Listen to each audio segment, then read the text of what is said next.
आप सबों को मेरा जय मसीह की हिंदी बाइबल स्टडी ग्रुप में मैं आप सभी भाई बहनों का स्वागत करती हूँ। आज का जो अध्ययन का मेरा विषय है वो है पुनरुत्थान और उसकी सामर्थ। तो इस विषय में हम आज अध्ययन करेंगे और ये बहुत ही महत्वपूर्ण विषय है और बाइबल का सबसे सामर्थी विषय है। और सचमुच में हम जितने भी मसीह विश्वास में पाए जाते हैं और उनके लिए सबसे बड़ी बात है कि पुनरुत्थान हुआ, क्योंकि हम जानते हैं कि इस दुनिया में बहुत सारे लोग आए, एक से एक अच्छे लोग आए, बहुत महान लोग आए और बहुत सारे शक्तिशाली लोग आए जो कितने राज्यों को जीते, कितने देशों को जीते, परंतु एक ना एक दिन वो मृत्यु से हार गए। वो सारे लोग मर गए और फिर दोबारा वो जीवित नहीं हो पाए। परंतु हमारे लिए कितनी अच्छी अद्भुत खुशी की बात है कि हमारा जो प्रभु यीशु मसीह है वो मुर्दों में से भी जी उठा था। और ये हम सब मसीही भाई बहनों के लिए एक बहुत ही सामर्थ की बात है, बहुत ही खुशी की बात है। और हम देखेंगे कि पुनरुत्थान शब्द का क्या मतलब होता है और जिसको कि इंग्लिश में रिजरेक्शन कहा जाता है। तो इस पुनरुत्थान का अर्थ होता है कि शारीरिक मृत्यु के बाद जो हमारी अविनाशी देह और स्वर्गीय देह जो है उसमें अनंत काल के लिए जी उठना, इसको कहते हैं पुनरुत्थान। तो बाइबल में ये नए नियम में पाया जाता है ये शब्द पुनरुत्थान, और ये जो हम मसीही विश्वासियों के लिए उनके जीवन का एक अभिन्न अंग है, ये हमसे अलग नहीं हो सकता है। और जैसे कि एक बार मरना और उसके बाद पुनरुत्थित शरीर में हमारा न्याय होना, ये एक दृढ़ विश्वास हम सब भाइयों बहनों में पाया जाता है। और जैसे कि हम देखते हैं अन्य जातियों में ये चीज़ नहीं पाई जाती, उनमें पुनर्जन्म शब्द का इस्तेमाल होता है, उनमें वो पाया जाता है बार बार जन्म और बार बार मरना पाया जाता है, जो कि पुनरुत्थान से बिल्कुल अलग चीज़ है। पुनरुत्थान जो है वो एक ही बार जीना है, मरना है और उसके बाद एक ही बार जी उठना है, वो भी अविनाशी देह के साथ। क्योंकि हम देखते हैं कि हमारा जो पवित्र शास्त्र वचन क्या कहता है, पवित्र शास्त्र के वचन के अनुसार यीशु मसीह हमारे पापों के लिए मर गया और गाड़ा गया और पवित्र शास्त्र के अनुसार तीसरे दिन जी उठा।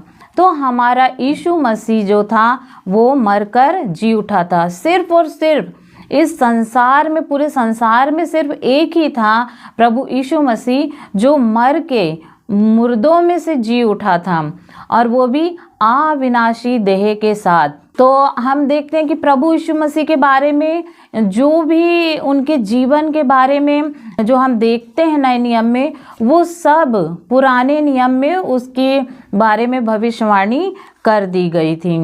जैसे कि वचन भी कहता है इब्रानियों 10:1 में, व्यवस्था जिसमें आने वाली अच्छी वस्तुओं का प्रतिबिंब है पर उसका असली स्वरूप नहीं। तो हम जो भी घटनाएं पुराने नियम में देखते हैं वो एक छाया थी, जो कि नए नियम में हम उसको साकार होते देख सकते हैं। तो हम देखते हैं कि पुराने नियम में कौन कौन सी भविष्यवाणी की गई थी पुनरुत्थान विषय पर। तो हम देख लेते हैं, यहेजकेल नबी ने एक भविष्यवाणी की थी, उसको एक दर्शन मिला था और उसने सूखी हड्डी में मांस और नसों के बन जाने का दर्शन उन्होंने देखा था, जो कि यहेजकेल 37 अध्याय में हम इसको देख लेते हैं। उन्होंने वहाँ देखे थे कि सूखी हड्डियां हैं और कैसे उसमें हड्डियां जुड़ गई, उसमें मांस भर गया, नसें उत्पन्न हो गई और वो जीवित पूरी सेना बन गई। तो ये पुनरुत्थान के विषय में ही एक भविष्यवाणी थी।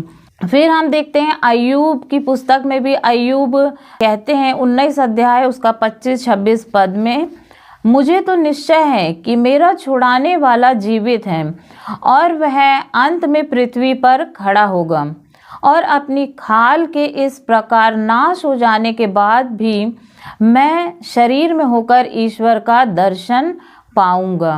तो जो अय्यूब था, इसलिए इतना दृढ़ विश्वास था उसे, वो जानता था कि ये जो शरीर है मेरी, वो सड़ गल भी जाएगा तो कोई बात नहीं, परंतु एक दिन मैं जी उठूंगा और उस ईश्वर को साक्षात देखने पाऊंगा। और वो इसलिए अपने सारे दुखों को भी झेल गया आसानी से।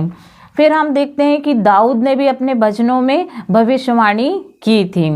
जैसे कि भजन संहिता 17 अध्याय के 15 पद में हम देख लेंगे, वहाँ लिखा है, मैं तो धर्मी होकर तेरे मुख का दर्शन करूँगा, जब मैं जागूंगा तब तेरे स्वरूप से संतुष्ट होऊंगा।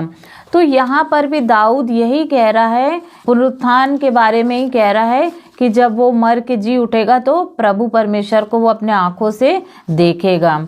इसी तरह भजन संहिता 16 उसका 9 और 10 पद में भी लिखा है, इस कारण मेरा हृदय आनंदित और आत्मा मगन हुई, मेरा शरीर भी चैन से रहेगा, क्योंकि तू मेरे प्राण को अधोलोक में ना छोड़ेगा, ना अपने पवित्र भक्त को सड़ने देगा।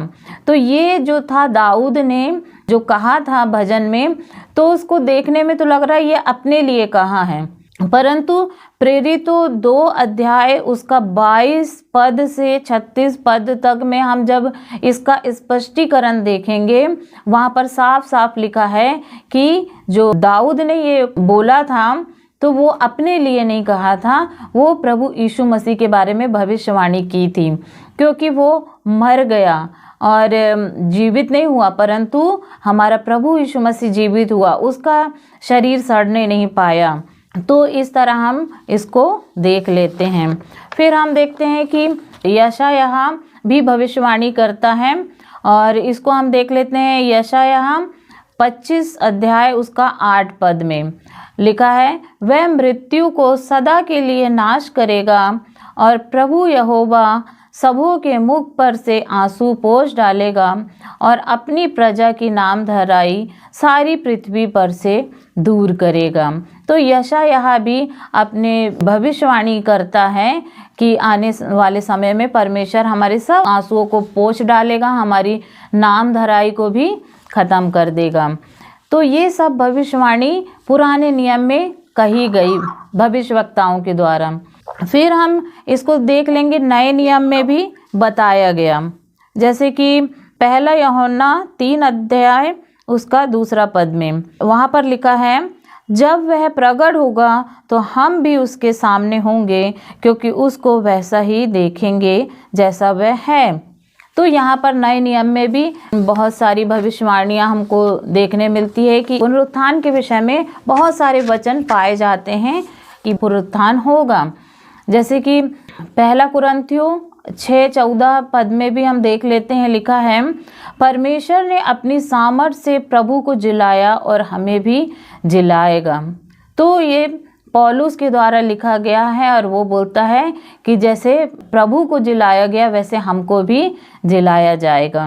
फिर रोमियो की पत्री में भी यही लिखा है 4 अध्याय का 24 पद में, वरन हमारे लिए भी जिनके लिए विश्वास धार्मिकता गिना जाएगा, अर्थात हमारे लिए जो उस पर विश्वास करते हैं जिसने हमारे प्रभु यीशु को मरे हुओं में से जिलाया। तो हमारे लिए ये जो है धार्मिकता गिना जाता है जब हम विश्वास करते हैं। फिर हम एक और पद देख लेते हैं, पहला कुरिन्थियों 15 उसका 20 से 23 पद में लिखा है, सचमुच मसीह मुर्दों में से जी उठा है, जो सो गए हैं उनमें पहला फल हुआ, परंतु हर एक अपनी अपनी बारी से पहला फल मसीह, फिर मसीह के आने पर उसके लोग होंगे।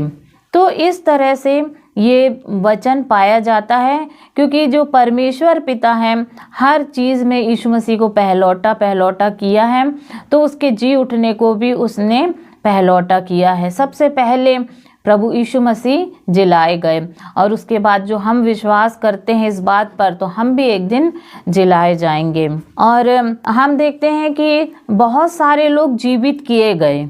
जैसे पुराने नियम में हम देख लेंगे कि जब एलीशा नबी मर गए थे और उनकी कब्र में एक व्यक्ति को जब डाला गया तो उसकी हड्डी से वो छूने से वो व्यक्ति जीवित हो गया था। मैं उस वचन को पढ़ लेती हूँ। दूसरा राजा 13 अध्याय उसका 21 पद में पाया जाता है। लिखा है, लोग किसी मनुष्य को मिट्टी दे रहे थे कि एक दल उन्हें देख पड़ा, तब उन्होंने उस लोथ को एलीशा की कब्र में डाल दिया और एलीशा की हड्डियों के छूते ही वह जी उठा और अपने पाँव के बल खड़ा हो गया। Praise the Lord. तो हमने देखा कि एलीशा के हड्डियां, जो मरी हुई हड्डियां थी, उसको जब वो व्यक्ति, मरी हुई व्यक्ति के शरीर से टच हुई तो वो व्यक्ति अपने पैर के बल खड़ा हो गया।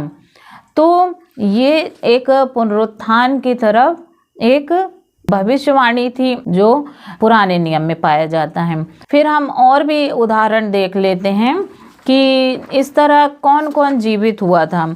जैसे कि यूहन्ना 11:25 में पाया जाता है कि लाजर जो था, यीशु मसीह का प्रिय मित्र, मरियम और मार्था का भाई था, वो मर गया था और 4 दिन के बाद उसको यीशु मसीह ने जीवित किया था। और वहाँ पर जब मरियम मार्था से बातें कर रहे थे यीशु मसीह, तब जो मरियम थी, मार्था थी, वो नहीं समझ पा रहे थे उन लोग कि यीशु मसीह जीवित अभी करेंगे। वो तो यही बोल रहे थे कि हाँ, जब आने वाला समय रहेगा, अंत के समय में, तब हमारा भाई जीवित हो जाएगा। परंतु यीशु मसीह बताते हैं कि पुनरुत्थान और जीवन मैं हूँ, जो कोई मुझ पर विश्वास करता है वह यदि मर भी जाए तो भी जिएगा। और इस तरह प्रभु यीशु मसीह ने वहाँ पर लाजर को जीवित भी किया और वहाँ पर ये बताया कि मैं पुनरुत्थान और जीवन हूँ। इस बात को उन्होंने वहाँ पर बता दिया और ये भी बताया कि जो कोई उस पर विश्वास करेगा तो वो भी इसी तरह जी जाएगा। और हम देखते हैं कि प्रभु यीशु मसीह ने विधवा के एकलौते बेटे को भी जीवित किया था जो मर गया था। फिर याईर की बेटी को यीशु मसीह ने जिंदा किया था।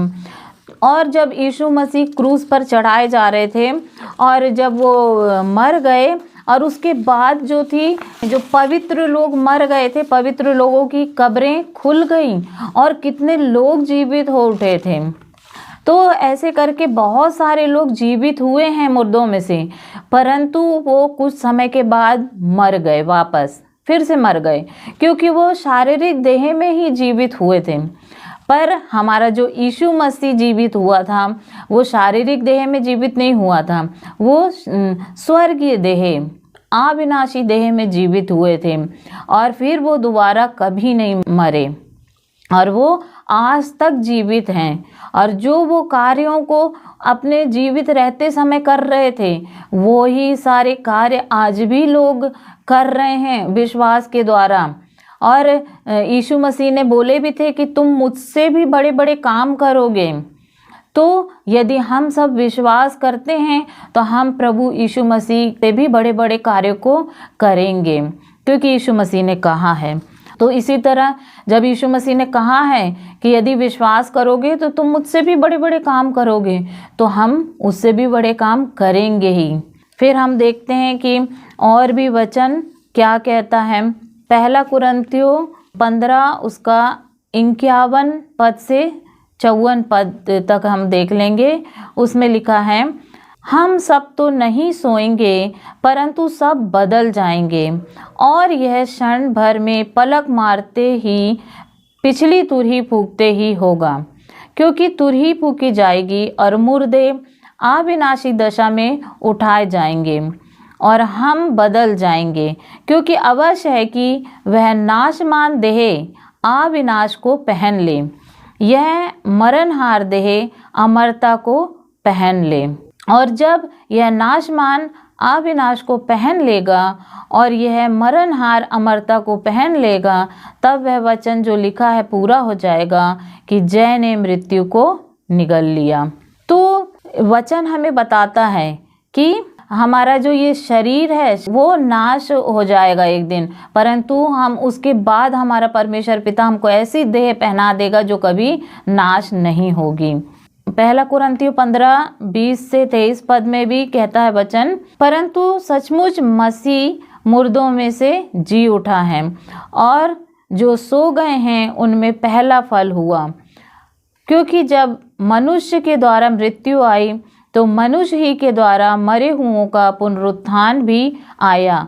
और जैसे आदम में सब मरते हैं, वैसे ही मसीह में सब जिलाए जाएंगे, परंतु हर एक अपनी अपनी बारी से। पहला फल मसीह, फिर मसीह के आने पर उसके लोग। तो मसीह हमारा पहला फल है, पहला जीवित हुआ है, उसके बाद हम सब भी जीवित हो जाएंगे। जैसे कि एक आदम के द्वारा इस दुनिया में पाप आया और हमारे यीशु मसीह के द्वारा क्षमा भी आई हमारे लिए। हमने ना पाप किए थे और ना हम धर्म के कोई काम किए। एक आदम ने पाप किया तो हम सब पापी ठहरे, परंतु उस यीशु मसीह ने अपने पापों को अपने ऊपर लेके मर गया और वो जीवित हुआ, तो हम सब उसके साथ हम भी धर्मी बन गए। उसने हमको धार्मिकता दे दिया। फिर हम इसी तरह देखते हैं पहला पत्रस उसका पहला अध्याय और उसका 3 से 6 पद तक। हमारे प्रभु यीशु मसीह के परमेश्वर और पिता का धन्यवाद हो, जिसने यीशु मसीह के मरे हुओं में से जी उठने के द्वारा अपनी बड़ी दया से हमें जीवित आशा के लिए नया जन्म दिया, अर्थात एक अविनाशी और निर्मल और अजर मिरास के लिए, जो तुम्हारे लिए स्वर्ग में रखी है, जिसकी रक्षा परमेश्वर की सामर्थ्य से विश्वास के द्वारा उस उद्धार के लिए जो आने वाला समय में प्रकट होने वाली है की जाएगी। तो हम देखते हैं कि स्वर्ग में हमारे लिए पहले से ही रखा गया है और वो हमको मिलेगा भी। फिर हम देखते हैं कि रोमियो 8:11 में वचन क्या कहता है। उसमें वचन बताता है, यदि उसी का आत्मा जिसने यीशु को मरे हुओं में से जिलाया तुम में बसा हुआ है, तो जिस आत्मा ने यीशु मसीह को जिलाया वही सेम आत्मा हमारे अंदर बसा है जो हम विश्वास करने वाले हैं। तो जिसने मसीह को मरे हुओं में से जिलाया वह तुम्हारी मरण हार देह को भी अपने आत्मा के द्वारा जो तुम में बसा हुआ है जिलाएगा। तो हमें भी वो जिलाएगा और हमारी देह को भी जिलाएगा। और यदि हमारी ऐसी दशा है जो मरणहार दशा है, टूटी फूटी दशा है, उसमें भी वो हमको जिलाने की सामर्थ रखता है, उसमें भी वो हमें अच्छा करने की सामर्थ रखता है। इसी तरह पहला थिस्सलुनीकियों 4 और 14 पद में वचन कहता है, यदि हम प्रतीति करते हैं कि यीशु मरा और जी उठा, तो वैसे ही परमेश्वर उन्हें भी जो यीशु में सो गए हैं उसी के साथ ले आएगा। तो जो विश्वास करते हैं इस बात पर, यीशु मसीह पर, तो यदि हम मर भी जाएंगे तो हम उसके साथ फिर जिलाए भी जाएंगे, हम फिर जी भी जाएंगे। तो परमेश्वर का धन्यवाद हो सुंदर वचनों के लिए जो परमेश्वर हमें देता है। और हम देखते हैं कि अब ये जो पुनरुत्थान है उसकी सामर्थ के द्वारा क्या क्या हमें मिला, हम उनको देख लेंगे। ये पाया जाता है यूहन्ना 11 उसका 25 पद में हम देख लेंगे। यहाँ पर इस प्रकार लिखा है, यीशु ने उससे कहा, पुनरुत्थान और जीवन मैं ही हूँ, जो कोई मुझ पर विश्वास करता है वह यदि मर भी जाए तो भी जिएगा, और जो कोई जीवित है और मुझ पर विश्वास करता है वह अनंत काल तक ना मरेगा। क्या तू इस बात पर विश्वास करती है? और यही सवाल आज हमारा प्रभु यीशु मसीह हमसे भी पूछता है कि क्या तुम विश्वास करते हो? यदि हम विश्वास करते हैं तो एक हमारे लिए आशा है कि जैसे हमारा प्रभु यीशु मसीह एक दिन जी उठा था वैसे ही हम भी एक दिन जी उठेंगे। तो प्रभु यीशु मसीह की जो पुनरुत्थान की सामर्थ्य से हमको एक ये आशा मिलती है। फिर हम देखते हैं कि और हमको क्या मिलता है, तो हम देख लेंगे रोमियो की पत्री उसके 4 अध्याय उसका 24 और 25 पद में इस प्रकार लिखा है, वरन हमारे लिए भी उसके लिए विश्वास धार्मिकता गिना जाएगा, अर्थात हमारे लिए जो उस पर विश्वास करते हैं जिसने हमारे प्रभु यीशु मसीह को मरे हुओं में से जिलाया। वह हमारे अपराधों के लिए पकड़वाया गया और हमारे धर्मी ठहरने के लिए जिलाया भी गया। Praise the Lord. तो मसीह का मरना ही काफ़ी नहीं था, मसीह का जीना सबसे ज़्यादा महत्वपूर्ण था, क्योंकि जब वो हमारे पापों को लेकर क्रूस पर चढ़ गया, मर गया, तो हमारे पाप को वो लेके चढ़ गया, परंतु जब वो जी उठा तो उसने अपनी धार्मिकता हमको दे दी और हमारे अधर्म पापों को अपने ऊपर ले लिया और उसके जी उठने के द्वारा ही हम धर्मी कहलाए। तो उसके पुनरुत्थान की सामर्थ्य से हम धर्मी ठहराए गए। ये कितनी अच्छी बात है कि हम उसके जी उठने से हम धर्मी ठहराए गए। यदि वो नहीं जी उठता तो वो और लोगों की तरह, जैसे दूसरे लोग जिनको कोई आशा ही नहीं है, तो ऐसे हम भी होते, हमें भी कोई आशा नहीं होती, परंतु वो जब जी उठा है तब हमको एक आशा मिली है, वो भी जीवित आशा।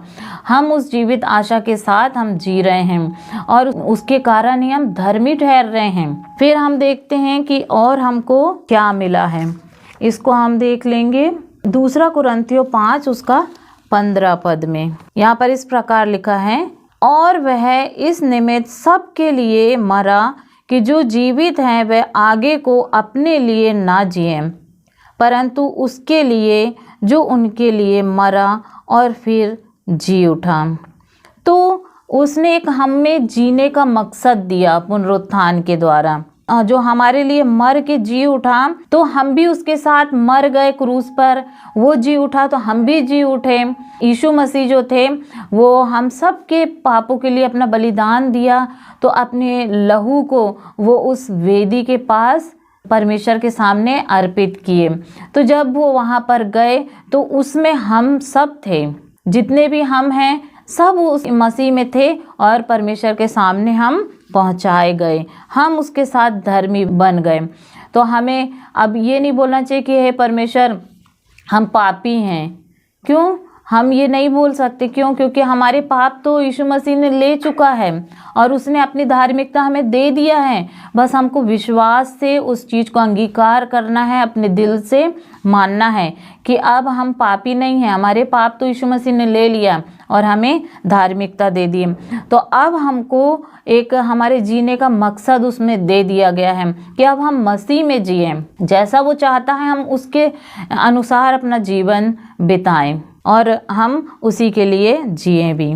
फिर हम देखते हैं कि और क्या मिला हमको। कुलूसियों 3 अध्याय उसका 1 से मैं पढ़ूंगी। जब तुम मसीह के साथ जिलाए गए तो स्वर्गीय वस्तुओं की खोज में रहो, जहाँ मसीह विद्यमान है और परमेश्वर की दाहिनी ओर बैठा है।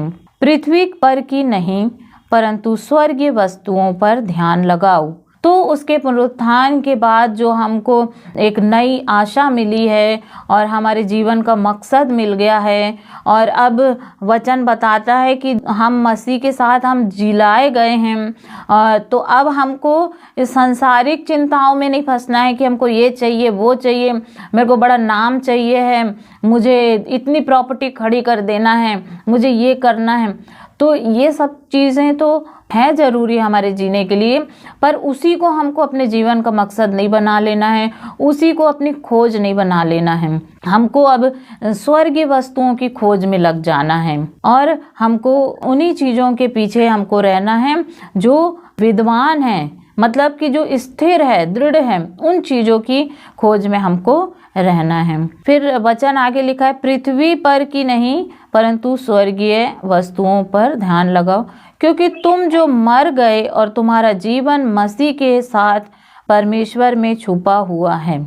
जब मसीह जो हमारा जीवन है प्रकट होगा तब तुम भी उसके साथ महिमा सहित प्रकट किए जाओगे। तो हमारा जो जीवन है मसीह में है। जब वो क्रूस में चढ़ गया तो हम भी उसके साथ क्रूस पर चढ़ गए, हमारी सारी बातें क्रूस पर चढ़ गई उसके साथ। अब हमको जो हम जी गए हैं उसके साथ, तो हमें स्वर्गीय बातों की खोज में रहना है और स्वर्गीय चीज़ों की लालसा करना है, क्योंकि हमारे यहाँ तो बहुत छोटा सा जीवन है, परंतु जो अनंत जीवन है, बहुत बड़ा जीवन, वो बाद में है। तो हमको ज़्यादा ध्यान वहाँ देना है। हम तो इस दुनिया में एक परदेसी के जैसे हैं। जैसे कि हम जब कहीं बाहर घूमने जाते हैं तो हम वहाँ परदेसी होते हैं। हम वहाँ पर वहाँ की चीज़ों पर एकदम ज़्यादा ध्यान नहीं देते हैं कि हमको ये चीज़ चाहिए, वो चीज़ चाहिए, हम एकदम उसके पीछे हम नहीं खोजबीन करते हैं।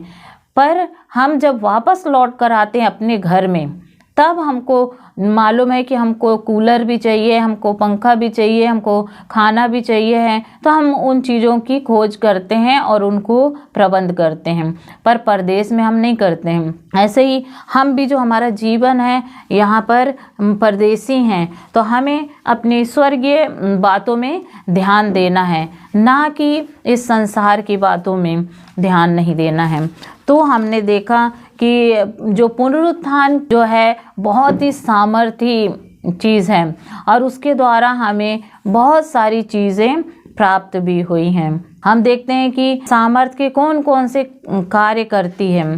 फिर हम देखते हैं पुनरुत्थान की जो सामर्थ है वो यीशु मसीह के प्रायश्चित बलिदान और उसके जी उठने से हमें पापों की क्षमा प्राप्त होती है। फिर हम देखते हैं कि जो पुनरुत्थान की सामर्थ्य से अनंत जीवन के हम भागी हो जाते हैं। फिर हम देखते हैं पुनरुत्थान की सामर्थ्य से हम सदा परमेश्वर के मुख का दर्शन करने पाएंगे। ये एक आशा है हमारी, विश्वास है। फिर हम देखते हैं पुनरुत्थान की सामर्थ्य से ही यीशु मसीह परमेश्वर और मनुष्य के बीच मध्यस्थ ठहरे और वह परमेश्वर की दाहिनी ओर बैठकर हमारे आपके लिए सदा विनती करते रहते हैं। वो जो यीशु मसीह हैं वो हमारे आपके लिए प्रार्थना विनती करते रहते हैं। और यदि हम कुछ गलत भी कर बैठते हैं तो यीशु मसीह उस बात को अपने अंदर छिपा लेता है और परमेश्वर पिता को यीशु दिखते हैं, हम नहीं दिखते हैं, और वो हमसे हमेशा विनती प्रार्थना परमेश्वर से करता रहता हमारे लिए। तो कितनी अच्छी बात है कि हमारे लिए कोई प्रार्थना विनती करने वाला पिता के पास बैठा हुआ है, हमारा प्रभु यीशु मसीह। फिर हम देखते हैं पुनरुत्थान की सामर्थ्य से शैतान और उसकी योजनाओं को नाश किया गया है। जो शैतान ने योजनाएं बनाई होती है उन सब योजनाओं को यीशु मसीह ने नाश कर दिया। और वो बहुत खुश हो रहा होगा जब यीशु मसीह मर गया, परंतु जब यीशु मसीह जी उठा उसको नहीं मालूम था कि यही तो सामर्थ है, वो समझ नहीं पा रहा था। परंतु यीशु मसीह जी उठा और उसने सारे शैतान के कामों को नाश कर दिया और उसको अपने पैरों से कुचल दिया। और वो हमारे द्वारा भी शैतान का सर कुचलवाता है उस सामर्थ के द्वारा। तो परमेश्वर का धन्यवाद हो कि हम भी विश्वास के द्वारा शैतान को अपने पैरों से कुचलते हैं। फिर उसके बाद हम देखते हैं कि पुनरुत्थान की सामर्थ्य से हम धर्मी ठहराए गए। फिर पुनरुत्थान की सामर्थ्य से मृत्यु को हराया गया। जैसे कि पहला कुरिन्थियों 15 उसका 56 पद में लिखा है, हे मृत्यु तेरा डंक कहाँ गया। तो जो यीशु मसीह ने जी उठकर उस मृत्यु का डंक को कुचल दिया है। इसका मतलब ये नहीं कि हम अभी जो इस दुनिया में जिंदा है मरेंगे नहीं, हम मरेंगे, परंतु जब जिएंगे हम स्वर्गीय देह में तो हम फिर दोबारा कभी ना मरेंगे, क्योंकि मृत्यु भी अधोलोक में डाली जाएगी और मृत्यु और अधोलोक की कुंजी अब हमारे यीशु मसीह के पास है। फिर हम देखते हैं कि जो पुनरुत्थान की सामर्थ्य लोगों के जीवन को बदल रही है। लोग एकदम अपना जीवन बदल दे रहे हैं जब उनको पता चलता है, यीशु मसीह के बारे में जानते हैं, उसकी सामर्थ्य को जानते हैं, तो इतना गंदा जीवन भी लोगों का बदल जाता है और वो यीशु मसीह के रास्ते पर चलने लगते हैं। और उसके बाद हम देखते हैं पुनरुत्थान की सामर्थ्य से ये निश्चय करता है कि यीशु मसीह परमेश्वर के पुत्र हैं और वह स्वयं परमेश्वर हैं। तो हम देखते हैं कि वो परमेश्वर के पुत्र थे, एक मनुष्य रूप में इस दुनिया में थे, परंतु वो मनुष्य भी थे और वो परमेश्वर भी थे, वो दोनों ही थे।